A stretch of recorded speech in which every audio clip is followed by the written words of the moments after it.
Welcome. Good evening. Welcome to another edition of Think Out Loud under production studios of Straight to It. You know who I am. I am Clem Boogie, and you know who she is. She is the Queen of Stark. Um, Yaya, please let us know what you have on tap today. Well, my first thing I want to talk about is contracts, contractual agreements, I should say, whether it be sports, private, life, wherever case it be, wherever we go, you're binded by some type of contract. So, my favorite thing, like my sport is starting soon, baseball. It's my season. Baseball is to me what NBA is to you.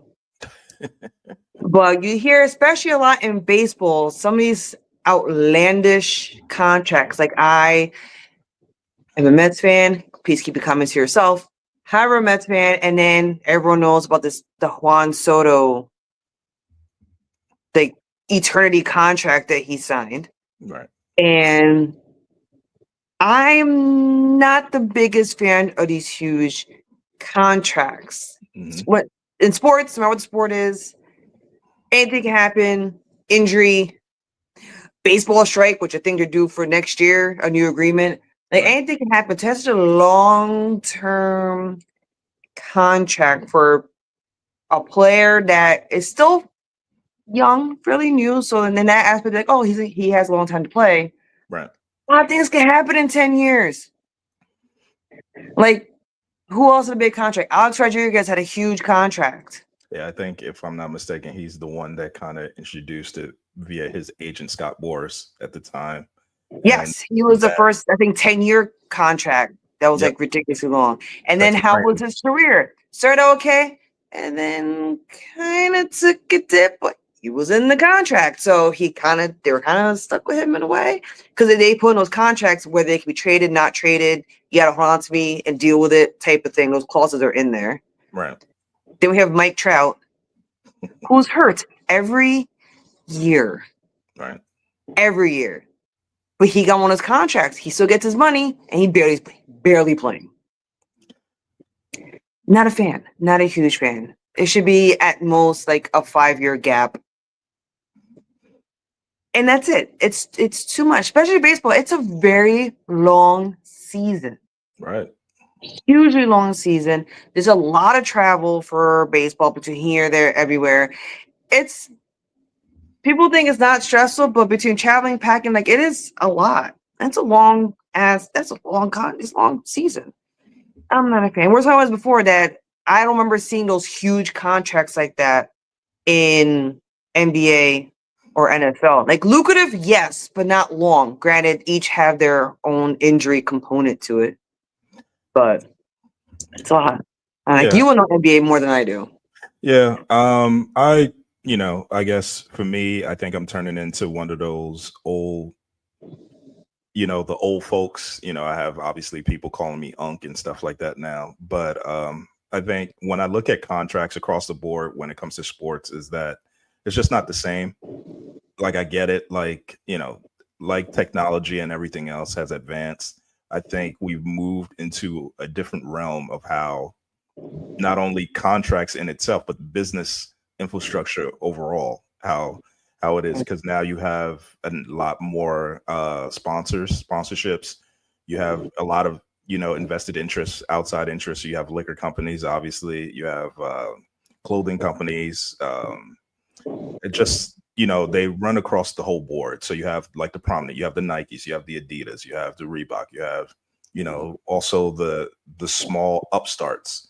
I believe some some companies that probably are just in the infancy stages, but you also have like companies that are like out of the graveyard, such as Reebok.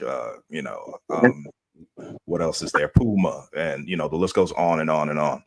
But me saying that it kind of ties into it. There's more money to spread around. I think a lot of times now, I think there was a clip with Michael Jordan about some years ago. I think it was like 20 or yeah, 20 some odd years ago, where he was discussing this exact same thing. It could be older. I know it was him and Charles Barkley. They were on the Oprah show at the time. So, stating that contracts are given out right now based on, the potential as opposed Yeah, to proven. yeah, And I think what we're seeing across the board on the major sports, whether it be MLB, NBA, NFL, or even NHL, you're throwing huge numbers at these young athletes, whether they're coming from foreign countries, whether they're coming from the collegiate level or even straight out of high school, which is, very, very amateur states. But then again, I digress because now what is considered amateur? Because now you yeah. have the NIL. So you're talking to an 18, 19, 20, 21 year old. By that time, they're already a millionaire. They're already stacking up. So, it's a real murky situation. Now that then me and you have had this conversation before about, especially mostly we've noticed it. Like I noticed it in college hoops because I was college hoops more than I do NBA. Mhm. It's like it's lackluster. Right. It's like they're just kind of just going back and forth. Like it's like that and you can tell like someone's there because they have to be there. Right. Like they want to work. Like they have to be there. They don't necessarily maybe want to be there. Mhm. And part of it is because, like you said, they already have money. Why I gotta work so hard? I get my check whether I'm playing or not. I'm still gonna get my money. So why Right. bother? Why bother? Well, yeah, but it also goes to show you where the level of behavior is right now. And I think the last episode we touched on it, where a lot of these, the younger generation, they don't know what hard is. I think for them to understand what pushback and challenges are, it's a different definition than what it was for us, and even like our parents and stuff like that. They're just not. And I'm not a hater, but they're just not built for it. Like, you can give them all the accolades and praise now, but like, we'll call it what it is. They're getting, they're given a lot, but not proven. They're not proven. A lot of them are not seasoned in any way, shape, or form. And yeah, some people from the yesteryear are bitter, and they have, they feel a certain type of way because, you have this young pup, in whatever facet or whatever industry, and they come in and, you're just paying them handsomely and they're just Yeah. not proven. And, it's very frustrating because we all know not everyone is paid equally. Like, Right. let's get that out there. But I think when it comes to sports, whether it comes to 9 to 5, it's just across the board. Everybody gets paid differently, period. Yeah. But also we did not grow up in the era of participation through of trophies. Very good point. You come for the team, everyone's ready on the team. Right. No, you had to come, you had to fight for it. You got cut, and they're like, come back, practice on it, come back next year. There was no automatic on the team. There was no automatic this, and everyone gets a prize, even your last place. Like there was like no, you have try to be work. They said work for it. Right. Again, it's too much like it's too lax. And you hear the arguments of like, well, some coaches are do too much, some parents do too much, which is true. But there was that push, that drive. It's not there anymore. Yeah, I don't see it. I agree with you. We could just keep circling around the same thing, but yeah, it's just a motivational factor. A lot of them, to be honest, we see it in both our respective careers. Like, some young people are just not motivated. No. Whatever that is, I don't know. But we were young and we were at that age at one point in time, and like you stated, it was different. I played on basketball teams. I played, just sports in general where there was tryouts. Tryouts meant something. Like, you had to be the best. You had to be on your P's and Q's to be one of 12 or one of whatever the sport was. But now, yeah, to your point, oh yeah, I know his father. Oh, I know his mom. He's a good Yeah. kid, blah, blah, blah. Or same thing. She's a cool kid. She's this, that. She's a, good sport. I'm going to put her on the field hockey team. Their Or families are donors to the school. correct. That's So, my favorite. right. So there's different facets and different levels of things that go on behind the scenes that, kid knows he doesn't have to work too hard, or she doesn't have to work too hard, and they are an instant shoo-in. Yeah. But going back to the other contracts are everywhere. Hmm. I don't know if you've seen on social media the office siren scandal, if you will. I'm saying like, first of all, I had to look up what the hell office siren was. I was like, what is Hmm. this? And I looked, and I'm looking at some of these outfits. Right. Questionable. Questionable. A very thin line. Very thin line. I Now, was like, before you continue, can you yeah. give the viewers some context? Because I don't like as much as everyone is on social media. I know we don't all, if you're living under a rock, then that's their problem. But just give them just a little, Like what you like know, office siren is? correct. Because Okay. I think that terminology So is going to so take a life of its own sooner or later. so the scandal in question, Uh-huh. the young woman was let go of her job because she was not dressing appropriately for work. Hmm. Turns out, because a lot of it was stitched, it was hard to find like the original footage of this. They had taken down. Right. She had on leather shorts, a tube top, and then a blazer. Yeah. I'm looking, I saw it go, blazer, okay, I'm like, a tube top and leather shorts. Mm. And it was a good job. It was like $100,000, $200,000 job. It was a good like corporate job. And she couldn't understand why she got let go of her job wearing leather shorts and a tube top. She couldn't get it. And the comments, like, it made this vein kind of pop out of my forehead. Just seeing the comments of like, it's just clothes. Why a woman could wear whatever she wants.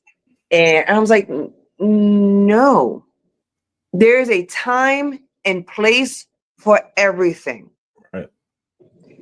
How you dress to go out to the bar and how you dress for your corporate job should be two very distinct outfits. Yeah. There's a line.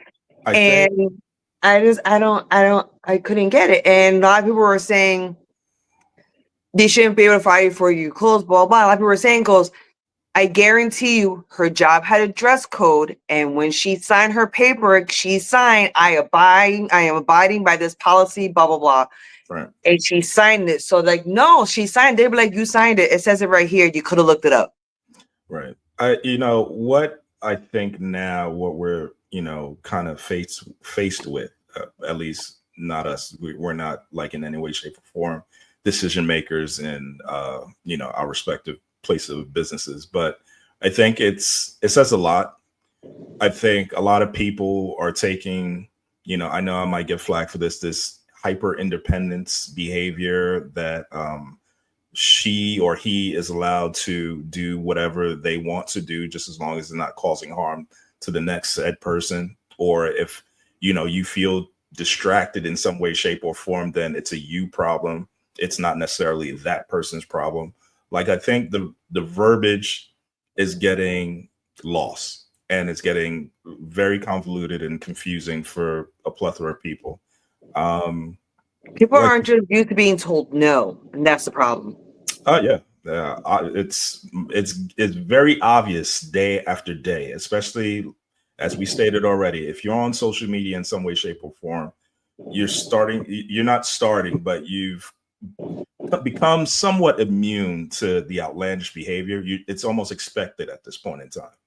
It's just the terminology and the cover up that people kind of mask it with, and they come up with these things, and they just kind of make it essential, like, yeah, it's just all of this, like almost a matter of fact type situation. And me per se, I think is ridiculous, but also I'm not someone who's going to like take a stance, because if it doesn't involve me, I can care less. But can I see the right and the wrong? And a lot of the times, let's be honest, especially when it touches upon your place of business or like people around, chances are you're wrong.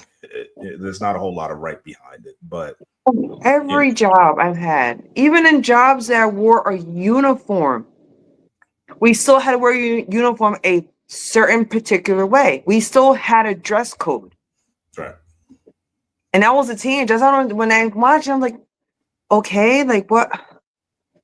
I don't, okay. I mean, question what she wears when she's not at work, but you know. But like, bro, I'm thinking like, have these people never had a job before? Is this her first job? Because I've never worked a job where you didn't have to come dressed in a certain way. Yeah, I don't think it's that. I think it's exactly what we talked about earlier. I think it's just the culture, um, and just the changing of generations. Like there's just this kind of freelance behavior with the younger generation that they are just, some would say they're entitled. Some would say that they just have no regard for any rules or regulations, and certain things just don't apply to them until, like, you know it's actually one of them situations. Because I think you had said it before in our private conversations, there are a lot of people that go around just having this kind of persona of, well, it never happened to me, or it's not going to happen to me It can never be me until it happens to them. Yep. Right. So I think that's one of the things that these are the times that we're living in. Like, again, I don't insert myself in a lot of these things, but do I see it? Do we all see it? Of course. But again, we live in an age where, like, everything is so accessible and it's so in your face that, you have no, like, what can you say? Like, it's almost like your voice is probably one of many, or you have a quiet voice in your head. You're like, yeah, what you're doing is wrong, but am I going to say anything about it? Probably not. If it doesn't affect my paycheck, no. Yeah. No, I will comment privately.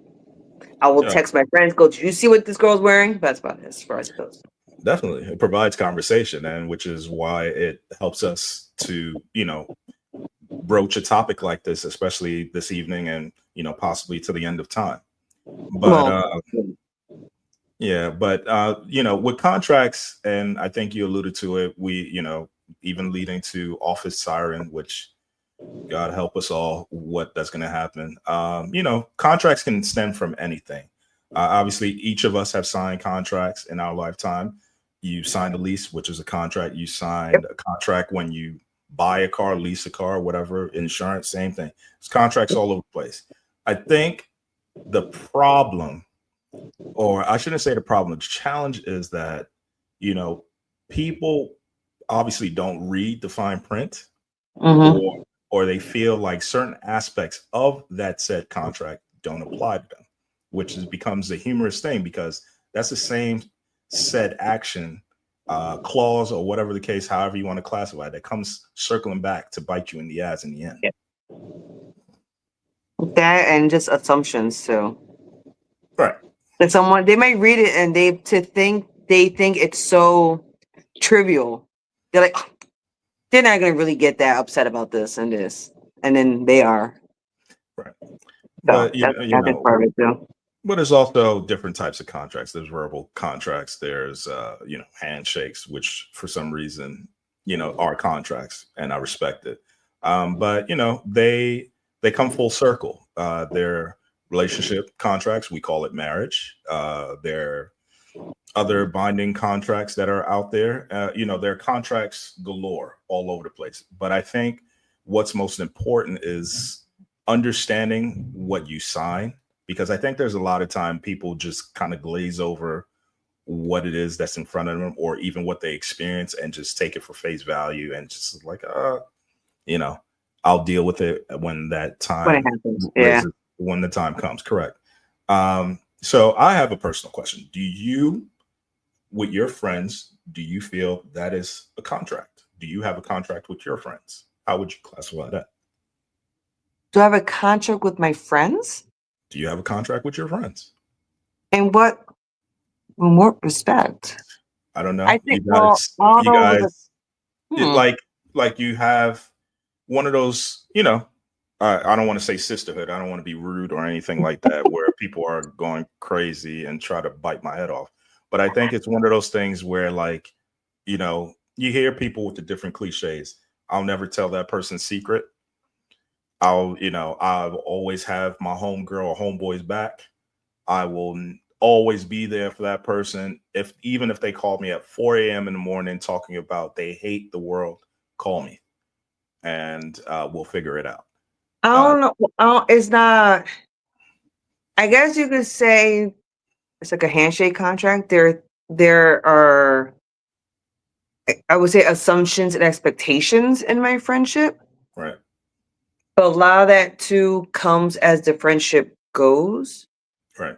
I mean, if I have a friend, I have a quote unquote friendship that's more of acquaintanceship. It's like very surface level, it's a stay surface level. So there is no intimate detail sharing. That's not the one I'm calling 4 o'clock in the morning because it's very surface. So you have no friends that you like hold dear to your heart where they know you and be like, oh, Yaya she's feeling certain way, because like someone who knows you to an extent where like they understand your body language, they understand your silence, which I know is very big, and everybody that talks about, oh, I go off energy and vibes, all that kind of nonsense. So I think it's more so along the lines of that. It's easy to say that, this person is my friend. We hear that all the time. That term is used loosely. I'm talking about someone you hold close and dear to where, like, if you need them or if they need you, they know who to call. I have friends. I can say it's like I have friends that serve a particular purpose in my life. Is part of the way they're like categorized. Explain that. Let me get there. So, like I said, you have acquaintances, you have your surface people. Mm-hmm. Hey, how are you? That's great. All right, talk to you later. Bye, and keep on moving. Mm-hmm. Then you have your work friends. Like I have good work relationships because I know, we just work well together. We complement each other, like skill wise, things like that. Like we have a good work relationship, and part of it because we're on the same grind. We have the same stressors, things like that. And we have that, and that's a relationship, your coworkers. Right. Then I have my select few people. Right. That I know will answer the phone at 3 o'clock in the morning. There's people that's a distinction. I can call them, they may not answer. I have those people, but usually those people that I have, they're not a new relationship. I've known them for years. Right. We may have had issues, things, shared experiences in the past, and it progressed to that point that I know this is a person that I can count on in an emergency. Right. That I know if I'm having a tough spot or rough spot and I just need a good cry session, I know who that person is. Right. And usually that person, like I said, they're not new relationships. The people I've known for a while, and they have proven themselves that they are a reliable person. Right. That's the other thing. Things happen before, and not all the time that reliability happened on accident. And I was like, there's always that one friend you like surprises you. You're like, oh, okay, and you're like, I'm gonna remember this for later, type of thing. But I do have there's only like maybe 3 people that fit that category, and that's just something over the years you learn also sometimes the hard way. That's fair. Oh, I think it's more like assumptions. Right. I think it's, for me, the way I see it and view it is I have friends, but I also, the friendships that I've had extend back like 34 years. Like I still talk to friends that like we literally were toddlers and we've grown up to be the age that we are, and we still keep in touch. We talk about life stuff. We talk about sports. We talk about just about everything. And those are the ones that I hold close and dear to my heart. And it's generally a small circle, but we still keep in touch. We might not talk every day. We might not hang out every day, but everybody has a life, and everybody's situation takes a life of its own. But I think more so me asking you that question as far as friends is because we see now, the day and age, you could be young and old because we see it all over. We see people at their big age where they have falling outs, and like Mhm. there's a plethora of excuses. Oh well, if you go to a girls trip and they go to like Miami, they're just Mm. they're not going to be friends after or whatever. Like there are a lot of dissensions, a lot of things, hurdles that take place on these trips. And it happens with guys. Like, do fist fights happen? Yeah. Does it happen a lot? No. But there are disagreements. And I think the way you handle it or go about it is a very telling sign. But now more so than before, maybe because of how we discussed it earlier, there's so much accessibility, so many people posting, so many people saying their landmark where they were, or trying to keep up with the Joneses in some way or form. It's like, are there real relationships out there? Are there real friendships? It doesn't have to be always romantic, people. Like, settle down. There's things going on other than what you got going on or who you are laying in bed with at night. So let's get over yourself. But I think friendships, just, that human nature to, communicate and work through things. And I think you had alluded to it when we were talking about sporting contracts, but, sports is a microcosm of life. So, Well, it's just it's business. That's all.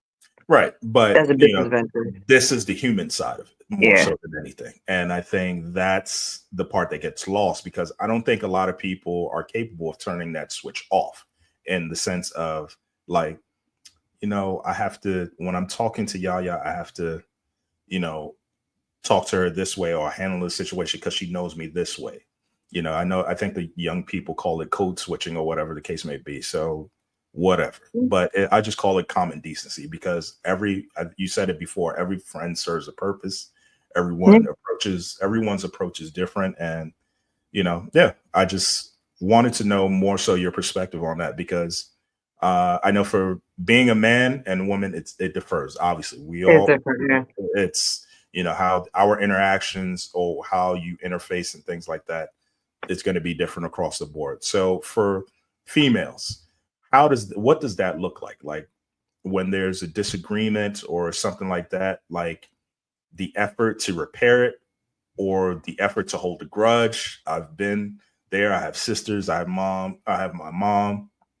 So I know you guys, you can carry a grudge. If you don't like somebody, you don't like them. I can't. Me personally, I don't remember having a huge disagreement like that with any of my friends. They might have liked what I said, but didn't, we just have to speak to each other for 4 days because they didn't like what I said, type of thing. Like, I never had, like, you hear the huge blow ups, and I'm like, I don't remember having that. But I think part of that too, you learn about friendships very early on Sure. in life. And I'm the type of person that believes if you at an adult age, Right. a seasoned adult age, let me rephrase that, that if you don't have at least two good people like in your corner, you've always had an issue relationships. Do you people like, I have no friends? I have them like, how do you not have any friends? I only have acquaintances. There's a reason for that. That's not just like a random choice. What happened in a friendship that now you like cleaned your hands? I'm like, how do you not have friends? Like, what? And it always boggled my mind. How I know, and it's men or women. I don't have friends. I just have acquaintances. Right. Okay. So what? Huh? And these are people like our age. I'm like, how did you make it to this age with no friends? I don't understand that. And that to me is a red flag. Yeah. Even the coworkers, I don't have any friends. I'm like, you don't. Why is that? And I'm gonna step back very slowly. I'm like, I don't know. And as far as like girls trips and like blow ups and stuff. Mhm. If you could go on a trip that you were perfectly normal and somehow got on a plane and changed time zones and the world came to an end, you weren't that good a friend to begin with. Right. I'm like, you should really question your friendships at that point, because a trip is gonna make you sever ties by like half your world because you change the time zone. Yeah, true. No, I would question who you're friends with. Yeah, I Guys think too. You guys are friends, but all of a sudden you go to DR and you get into a fist fight. What? yeah, it's a lot of questionable behavior, but I think the reason why I broached that portion of it is because, like, it's easy to say and call someone your friend, but I think you had touched on it, friend, as opposed to knowing someone's surface level, two totally different things. And I think, Right. like, we're at a time where people are just making up definitions. Like, they're saying the word, but I think the definition is kind of murky at this point. And I think it's solely, for their satisfaction, because if it doesn't fit, that person can be a jerk, it can be a bitch, it can be an asshole, it could be anything. And I think a lot of times it kind of, if it doesn't fit the narrative, said narrative that day, then it takes a different connotation all in itself. I mean, there are people that are very trusting. They are. Right. That literally everyone's their friend. When you ask them, they firmly believe that everyone's their friend. I'm like, okay. Like there are people out there like that. There are, but your word friend is used loosely. Yeah. Yeah. How the word boyfriend's used loosely. So there you go. Yeah. Yeah. There's a lot, like I said already, there's a lot of words that kind of tend to take a life of its own. And if it doesn't fit the narrative that particular day, That's what it is. then, What you I say is a friend, what you say is a friend, and your brother says a friend. We're on three different friends. correct. Yeah. Because, it's the same, like with guys, oh yeah, that's my bro. Or like, that's my homeboy, that's my cuz, this, that, and the third. Doesn't have to be blood related, anything like that. No.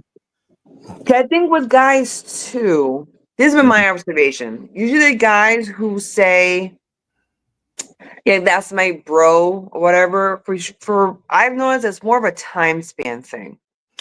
Yeah, he's my bro. You've known each other since you were 10, as opposed to someone you maybe just met last year. Unless you bonded over something in particular. I've noticed when it comes to bros and homeboys, they've known each other for a long time. Yeah. Yeah. It's not someone they met at work 5 years ago. I mean, it could be. More often than that, it's someone they went to high school with. They grew up together. They're from the block. Or, whatever the case may be. That's what I've noticed for guys. Yeah, Girls is different. I But think for us, for guys, it's mostly like, you know, because for guys it's easy for us to make friends. Like, we could be sitting somewhere, we could be at the mall, we could be at some department store, we could be at the barbershop. We, like, it's easy for us because we generally, there's common ground. Most men will start talking about sports. There was a game last night, or like, something that ties into something, and you'll just see somebody passing by, or even you can be walking your block or circling around and you happen to see that person a few times, and it becomes consistent. And, you start developing, saying, something as little as good morning, what's up, how you doing, blah, blah, blah. And then sooner or later start building a bond relationship from there and just start talking. And sooner or later you understand that, you have same common interests. And I think it's something where, I think it's easier for men to, make friends as opposed to females. I've seen that where you guys can be unfriendly at first, but I think, I don't know, you guys are very territorial, and I hope I'm reading that right. no, we're territorial and we get jealous. Not all of us, a lot of us. And that's where that friendship breakdown ends up coming. It's usually some type of not pleasant behavior that most guys can depend on. Most behaviors can just patch up and keep it moving and don't talk about it again, Right. as opposed to females where a little more emotional about it. It's probably the best way to say it. But You could say that again. especially when we have you've seen it, I've seen you see this dynamic on and offline when you have all the friends that paired off and there's the one single friend Right. who tends to be maybe not the most pleasant, but they kind of mad because now everyone's paired off. So now I'm sorry, I would love to see you this weekend, but me and my guy have plans to do this, and now that distance, especially when they're used to always being together, and now that space, like people don't know how to navigate that space now Would because you they think? feel like the other person's gone. But would you say there's like a code of conduct there? Like, is there like an understanding of some sorts? Because I think with like guys, we That's my don't have that. understanding. We don't have that. I think it's just like, it's kind of understood. Like we say very minimal. We Yeah. say stuff that are like pertinent to whatever we're talking about. We don't, we're very, very rarely go off tangents and talk about something that's like way off base. But I think for the most part, it's like it's kind of understood. Like, oh, okay, It's part of the it's time for me to get up territorial. out of here. It's a part of territorial part. Like, who is this outsider taking my friend away from me? Mm, What do you okay. mean you don't have time for me anymore? How dare you? I was here first. I should be before that person. I know I've known you longer. Mm, Like those are situations that arise from those things. And now I see you happy, and it's like a different type of happiness. Friend happiness and like partner happiness are two very different things. And now I see you happy, enjoying these things, and here I am by myself. And I start to feel a certain type of way. And that's where you get the side comments to the guy, whether they're rude when they're face to face, mm. or your favorite start kind of singing in their ear, saying things in their ear. Yeah, I've I can't, like, I can't go out. When you can't go out, you got to ask permission to go out now. But those conversations start, and then it just goes downhill from there. Oh, you let him tell you what to wear. I'm like, oh, here we go. Oh my god, and it begins, and friendships do not recover from that. They don't. But why is that like such a big thing more so on the female side as opposed to men's side? Because I've had friends that know me inside and out as far as like my temperament and how like I conduct myself, period.